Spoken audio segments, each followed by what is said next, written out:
எல்லோருக்கும் வணக்கம். நான் Malini. Welcome to cook with Malini. நம்ம இன்னைக்கு ரொம்பவே டேஸ்டியான கறி குழம்பு சுவையில ராஜ்மா குழம்பு தாங்க பார்க்க போறோம். செம்ம டேஸ்டா இருக்குங்க. இட்லி, தோசை, சப்பாத்தி எல்லாத்துக்குமே சூப்பரா இருக்கும். சாதத்துக்கும் செம்ம சூப்பரா இருக்குங்க. ராஜ்மால அதிகமான புரோட்டீன் சத்துக்கள் இருக்கிறனால உடம்பு குறைக்கணும்னு நினைக்கிறவங்க கூட ராஜ்மாவை அடிக்கடி எடுத்துக்கலாம். ரொம்ப ரொம்ப நல்லது. ரொம்ப டேஸ்டாவும் இருக்குங்க. ரொம்பவே டேஸ்டியான இந்த ராஜ்மா குழம்ப கறி குழம்பு சுவையில எப்படி செய்யறதுன்னு இப்ப பாக்கலாங்க. ராஜ்மா குழம்பு செய்யறதுக்கு ஃபர்ஸ்ட் தேங்காய் பேஸ்ட் அரைச்சு எடுத்துக்கலாம். அதுக்காக மிக்ஸி ஜார்ல 8ல இருந்து 10 சின்ன வெங்காயம், 1 டேபிள் ஸ்பூன் பூண்டு, 1 இன்ச் இஞ்சி, 1 கொத்து கருவேப்பிலை சேர்த்துக்கலாங்க. 1 டீஸ்பூன் ஜீரகம், 1 டீஸ்பூன் குருமிளகு, 1/2 டீஸ்பூன் சோம்பு, 1/2 டீஸ்பூன் கல்பாசி, 1 ஏலக்காய், 4 கிராம்பு, சின்னதா 2 துண்டு பட்டை, 1/2 அன்னாச்சி பூ ஆட் பண்ணிக்கலாங்க. 1/2 கப் அளவு துருவின தேங்காய் சேர்த்துக்கலாம். 2 தக்காளி பழம் சேர்த்துக்கலாங்க. நல்லா நைஸா அரைச்சு எடுத்துக்கலாம். பாருங்க, நம்ம தேங்காய் பேஸ்ட் ரெடி ஆயிடுச்சு. மசாலா பேஸ்ட் இந்த அளவுக்கு நைஸா அரைச்சு எடுத்துக்கோங்க. நான் இன்னைக்கு ஒரு 100 கிராம் அளவுக்கு ராஜ்மாவை 8 மணி நேரம் ஊற வச்சு எடுத்து வச்சிருக்கேன். நான் இந்த ராஜ்மா யூஸ் பண்ணிருக்கேன். ராஜ்மாலேயே நிறைய வெரைட்டிஸ் இருக்கு. இன்னும் ரெட் கலர்ல இருக்கிற ராஜ்மா எல்லாம் இருக்குங்க. நீங்க எது வேணாலும் யூஸ் பண்ணிக்கலாம். இருக்கட்டும். ராஜ்மா குழம்ப நம்ம இன்னைக்கு குக்கர்ல தான் ரெடி பண்ணிக்க போறோம். அதுக்காக குக்கர்ல 2 டேபிள் ஸ்பூன் ஆயில் ஆட் பண்ணிக்கலாங்க.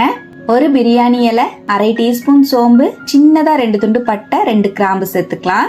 1 கை சின்ன வெங்காயம் பொடியா நறுக்கி ஆட் பண்ணிக்கலாங்க. 2 கொத்து கருவேப்பிலை சேர்த்துக்கலாம். நல்லா ஃப்ரை பண்ணிக்கலாங்க. வெங்காயம் நல்லா டிரான்ஸ்பரண்ட் ஆகுற அளவுக்கு வதக்கி விட்டுக்கலாம். பாருங்க, வெங்காயம் நல்லா வதங்கிடுச்சு.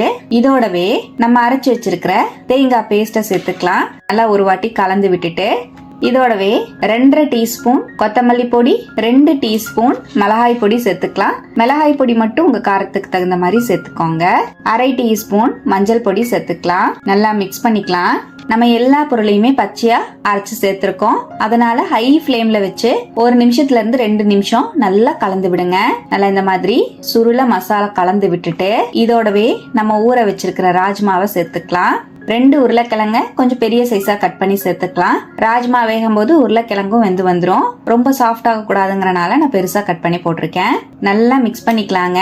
இப்ப ராஜ்மாவையும் உருளைக்கிழங்கையும் சேர்த்து மசாலோடவே நல்லா ஹை ஃப்ளேம்ல வச்சு கலந்து விட்டுட்டேன். மிக்ஸி ஜார் அலசி 2ல இருந்து 2.5 கப் தண்ணி சேர்த்துக்கலாம். 1 டீஸ்பூன் உப்பு சேர்த்துக்கலாம். நல்லா மிக்ஸ் பண்ணிக்கலாம். இப்ப நல்லா கலந்துட்டு குழம்பு உங்க கன்சிஸ்டன்சிக்கு தகுந்த மாதிரி வச்சுக்கோங்க. நான் வந்து கொஞ்சம் கெட்டியா தான் வச்சிருக்கேன். சப்பாத்திக்கும் சாதத்துக்கும் சேர்த்து சாப்பிடுற மாதிரி. 1 டீஸ்பூன் கரம் மசால் பொடி சேர்த்துக்கலாங்க. கரம் மசால் பொடி கடைசியா தான் சேர்க்கணும். அப்பதான் நல்லா பிளேவர் எடுத்து கொடுக்கும். இப்ப நல்லா மிக்ஸ் பண்ணிட்டேன். குக்கர் மூடி போட்டு 5ல இருந்து 6 விசில் விட்டு இறக்கிக்கலாங்க. ராஜ்மா நல்லா சாஃப்டா வந்துரும். பாருங்க, நான் ஒரு 5 விசில் விட்டு இறக்கியிருக்கேன். நம்மளோட டேஸ்டியான ஹெல்த்தியான ராஜ்மா கறி சூப்பரா ரெடி ஆயிடுச்சுங்க. நறுக்கின மல்லித்தலை சேர்த்துட்டு நல்லா மிக்ஸ் பண்ணிக்கலாம். அவ்வளவுதான். குழம்போட கன்சிஸ்டன்சி பாருங்க இந்த மாதிரி இருக்கு. உங்களுக்கு இன்னுமே தண்ணியா வேணும்னா கொஞ்சமா சுடுதண்ணி சேர்த்து 1 நிமிஷத்துக்கு அடுப்புல வச்சு இறக்கிக்கோங்க. நம்ம ராஜ்மா பாருங்க நல்லா வெந்து வந்திருக்கு. நல்லா சாஃப்டா இருக்கு. அவ்வளவுதான். கறி குழம்பு சுவையில ராஜ்மா குழம்பு ரொம்பவே சூப்பரா ரெடி ஆயிடுச்சுங்க.